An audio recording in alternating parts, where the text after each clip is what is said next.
नमस्कार साथियों, मैं डॉक्टर अनुज पाल।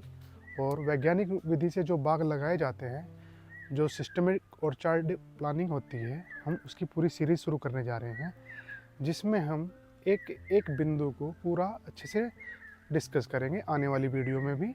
और इस वीडियो में हम एक छोटा सा ओवरव्यू लेंगे। तो इसमें सबसे पहला बिंदु ये आता है कि हमें प्लानिंग क्यों करनी चाहिए।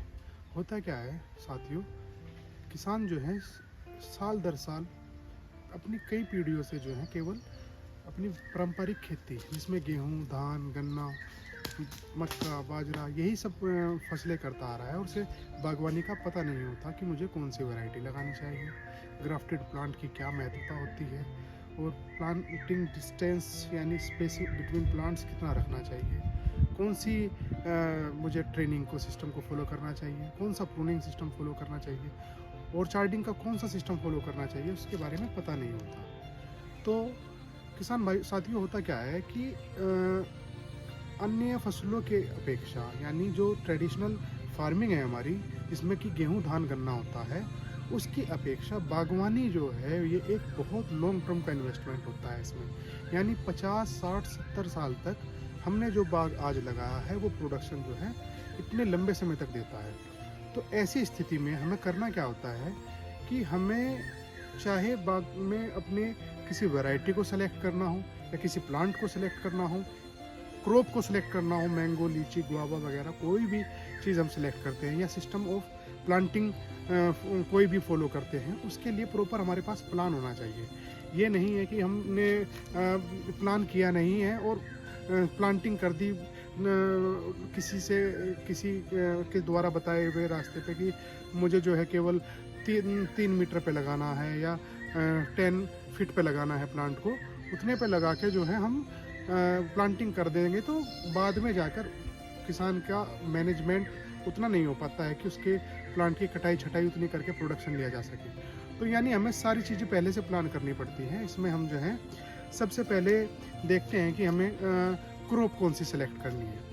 क्रॉप के सिलेक्शन में कई चीज़ें होती हैं। एक तो हमारी क्लाइमेटिक कंडीशन होती है। हम कोई ऐसी क्रॉप सेलेक्ट नहीं कर सकते जैसे कि हम ये सोचने लग जाएं कि हमें साउथ इंडिया में जाके अपना लीची का प्रोडक्शन करना है, तो वो संभव नहीं हो सकता। या फिर हम नॉर्थ इंडिया में आकर ये समझने लग जाएं कि हमें एवोकाडो की हास वैरायटी को प्रोड्यूस करना है, तो वो उसमें प्रॉब्लम आएंगी। अगर हमारे पास प्रॉपर रूट स्टॉक या वैरायटी नहीं है तो प्रॉब्लम आएगी। यानी हम कहीं पर भी देश के किसी भी हिस्से में हर एक क्रॉप को नहीं ले सकते। हमारे अपनी क्लाइमेटिक कंडीशन से हम बाउंड होते हैं, वहाँ पे उसके हिसाब से ही हमें जो है अपनी क्रॉप सेलेक्ट करनी होती है। तो इसमें हम एक एक करके प्लान करेंगे कि अपनी अगर क्रॉप हमने सेलेक्ट की है तो उसमें वैरायटी कौन सी लेनी है। वैरायटी अगर हमने ले ली है, कोई सेलेक्ट कर ली है, तो हमें देखना होगा उसकी मार्केट डिमांड क्या है, मार्केट में उसकी कीमत कितनी मिल रही है। और फिर अगर हमने कोई कीमत अच्छी भी है, मान लीजिए लोग कहते हैं कि मियाजाकी मैंगो है, उसके प्राइस बहुत अच्छे होते हैं, ₹1,00,000 kg है, या फिर 10,000 रुपये kg है, लेकिन इंडिया में ऐसा नहीं है। हमें जो है हमने अपनी मार्केट के हिसाब से जो जिसकी हाई डिमांड है उसको हमें सेलेक्ट करना है, उस क्रॉप को सिलेक्ट करना है, उस वैरायटी को सिलेक्ट करना है। इसके अलावा अगर वैरायटी हमने सेलेक्ट कर ली है तो उसका वो वैरायटी प्रोडक्शन कितना दे रही है, क्योंकि किसान को अल्टीमेटली प्रोडक्शन से मतलब होता है, ना कि किसी के बताए रास्ते से उसे जो है फ़ायदा होने वाला है, इनकम जनरेट होने वाली है। तो ये इस तरह की सारी बातें हम अपनी आने वाली वीडियो में करने जा रहे हैं। इसमें किसान भाइयों सबसे पहले आता है कि हमें मेथड कौन सा फॉलो करना है प्लांटिंग का, यानी इस प्लांट इंटर प्लांट स्पेस कितना रखना है, लाइन के बीच के दूसरी लाइन की दूरी कितनी रखनी है, ये सब होता है। इसमें डिफरेंट सिस्टम होते हैं, जैसे कि आपका स्क्वायर सिस्टम हुआ, रेक्टेंगुलर सिस्टम हुआ, हेक्सागोनल सिस्टम हुआ, क्विनकक सिस्टम हुआ, और जो हेज रो सिस्टम आजकल चल रहे हैं, जैसे कि डबल हेज रो सिस्टम हुआ, सिंगल हेज रो सिस्टम हुआ, ये भी काफ़ी एंटिसिपेटिंग है, जिसमें नंबर ऑफ प्लांट काफ़ी आ जाते हैं, एकोमोडेट हो जाते हैं, और उनसे हमें हाई प्रोडक्शन मिल जाता है। तीसरी चीज़ आती है कि सबसे पहले हमें लगाने से पहले जो है मिट्टी की जांच करानी चाहिए। मिट्टी के अंदर आपकी ईसी कितनी है, उसमें ऑर्गेनिक कार्बन कितना है, मेजर एलिमेंट्स जो होते हैं, मेजर न्यूट्रिएंट जो होते हैं, उनका कंटेंट कितना है, और इसके पीएच कितना है। क्योंकि पीएच बहुत ज़्यादा इफ़ेक्ट करता है हमारे प्लांट की ग्रोथ को और उसके प्रोडक्शन की प्रोडक्टिविटी को वगैरह को इफ़ेक्ट करता है। तो ये ऐसे बिंदुओं को हमें पहले ही जांच करानी है इन सोइल की, ताकि हमें जो है बाद में प्रॉब्लम ना आए। उसका रिकमेंडेशन हम पहले से कर सकें, मिट्टी की जांच के आधार पे अपने खेत में जो है हम न्यूट्रिएंट्स को दे सकें, कोई किसी न्यूट्रिएंट की अधिकता ना हो जाए, किसी न्यूट्रिएंट की कमी ना हो जाए, ताकि हमारा प्लांट जो है बैलेंस चले और balance production they through out the year. इसके अलावा आता है किसान भाइयों में फेंसिंग करनी है अपनी गर्म लू से बचाने के लिए अपने पेड़ों को। तो वो फेंसिंग किस डायरेक्शन में करनी है, और हमारी जो मेड़ होगी, जो मुख्य मेड़ होगी किसान की खेत की, उससे कितनी दूरी पर फेंसिंग लेनी है, और कौन सी प्लांट को हमें सेलेक्ट करना है फेंसिंग के लिए। वो फास्ट ग्रोइंग होना चाहिए, डेंस होना चाहिए, उसकी कई सारी विशेषताएं होती हैं।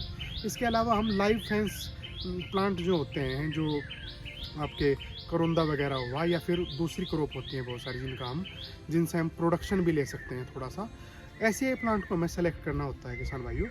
इसके अलावा हमें सेलेक्ट करना होता है अपना प्रूनिंग और ट्रेनिंग का सिस्टम। प्रूनिंग और ट्रेनिंग जो है वो प्लांट टू प्लांट वेरी करती है, क्रॉप टू क्रॉप वेरी करती है। हमें आने वाले टाइम पे हम कौन सी ट्रेनिंग से कितनी क्वालिटी का प्रोडक्शन ले सकते हैं, इन सब चीज़ों पर ध्यान रखना होता है हमें। इसमें ट्रेनिंग के बहुत सारे सिस्टम हैं, जैसे कि आपका ओपन सेंटर सिस्टम हुआ, सेंटर लीडर सिस्टम हुआ, मॉडिफाइड सेंटर लीडर सिस्टम हुआ, या फिर ड्वार्फ पिरामिड हुआ। इसलिए जो सब सिस्टम होंगे ये क्रॉप टू क्रॉप वेरी करेंगे। इन्हें हमें फसल जिस टाइम पे हम चुनेंगे अपनी फ्रूट क्रॉप की, उस टाइम पे इसको भी डिसाइड करेंगे, और इसी के आधार पे जो है हमें स्पेसिंग को डिसाइड करना होता है, प्लांट टू प्लांट भी और लाइन टू लाइन भी। इसमें क्या होता है किसान भाइयों कि इसमें एक फॉर्मूला होता है कि नॉर्मल हमें जितनी हमने रो के बीच में स्पेसिंग रखी है, उसके हिसाब से हमें प्लांट की हाइट डिसाइड होती है कि मुझे इतनी हाइट पे अपना प्लांट ले जाना है, यहाँ से मैं हैंड से पिकिंग कर सकता हूँ, मेरी क्वालिटी जो है बेस्ट आएगी। तो इसमें हम स्पेसिंग को जो है, ऐसा नहीं है कि किसान जो है टेक्निकली साउंड नहीं है, यानी उसे टेक्निकल एस्पेक्ट्स का पता नहीं है और वो हाई डेंसिटी और चार्ट लगा दे कि मैं 3:3 मीटर पे लगाऊंगा। बाद में होगा क्या, 4 साल बाद जो है प्लांट इतना ज़्यादा ग्रोथ कर जाएगा और वो पूरी लाइनें जो है मिल जाएंगी आपस में, प्रोडक्शन मिलेगा नहीं, डिजीज़ उसमें खूब आएंगी, इंसेक्ट्स खूब आएंगे। ऐसे में किसान उसको फिर जो है उसमें से प्लांट निकलवाएगा बीच में से कभी, वो सब नुकसान होते हैं। तो यानी किसान को अपनी गाइडेंस के हिसाब से, अपनी स्किल्स के हिसाब से जो है उसमें स्पेसिंग को भी डिसाइड करना है, और क्रॉप के हिसाब से कि मैं कौन सी क्रॉप ले रहा हूँ, उसके हिसाब से जो है अपनी स्पेसिंग को फाइंड आउट करना है कि हाँ इतनी स्पेसिंग को मैं मैनेज कर सकता हूँ और इतनी स्पेसिंग जो है मुझे ऑप्टिमम प्रोडक्शन मेरे फील्ड से मुझे मिलने वाला है। क्योंकि अगर हम ट्रेडिशनल मेथड पे जाते हैं, जो ऑर्चार्डिंग का ट्रेडिशनल मेथड है जिसमें 10:10 मीटर पे हम जो है प्लांटिंग करते हैं, उसमें जो है गेस्टेशन पीरियड यानी वेटिंग पीरियड, यानी क्रॉप जब प्रोडक्शन अपना इकोनॉमिकल प्रोडक्शन देना शुरू करेगी उस टाइम के लिए बहुत ज़्यादा वेट करना पड़ता है, 6 से 8 साल वेट करना पड़ता है। और आज के फास्ट समय में जहाँ पर ज़मीनों की कीमत इतनी हाई हो रही है और क्रॉप पे ही अगर किसान डिपेंड है, तो अपनी ट्रेडिशनल फार्मिंग को छोड़कर और 10 साल तक के लीन पीरियड को वो मैनेज नहीं कर सकता, उसमें उसे बहुत कुछ सोचना पड़ जाता है। तो इसलिए हम वो जो ट्रेडिशनल मेथड है 10:10 मीटर वाला, वो भी फॉलो नहीं कर सकते, और अपना टेक्निकली साउंड ना होने की वजह से हाई डेंसिटी भी फॉलो नहीं कर सकते। तो इन सब के बीच का रास्ता हमें अपना फाइंड आउट करना पड़ेगा, उससे ही जो है हमें अच्छा प्रोडक्शन, सस्टेनेबल प्रोडक्शन और लॉन्ग ड्यूरेशन की हम जो है फार्मिंग इसमें कर सकते हैं। तो इन चीज़ों के अलावा बहुत सारे हम आने वाली वीडियो में वैरायटी पे, सोइल की क्वालिटी पर, सोइल की फिजिक्स पर, इन सब चीज़ों पर बात करने वाले हैं, और वैरायटी कौन सी एंटीसिपेटिंग है हमारे नॉर्थ इंडिया में, इन सब चीज़ों पर बात करेंगे। ठीक है किसान भाइयों, थैंक यू अभी तक के लिए, धन्यवाद।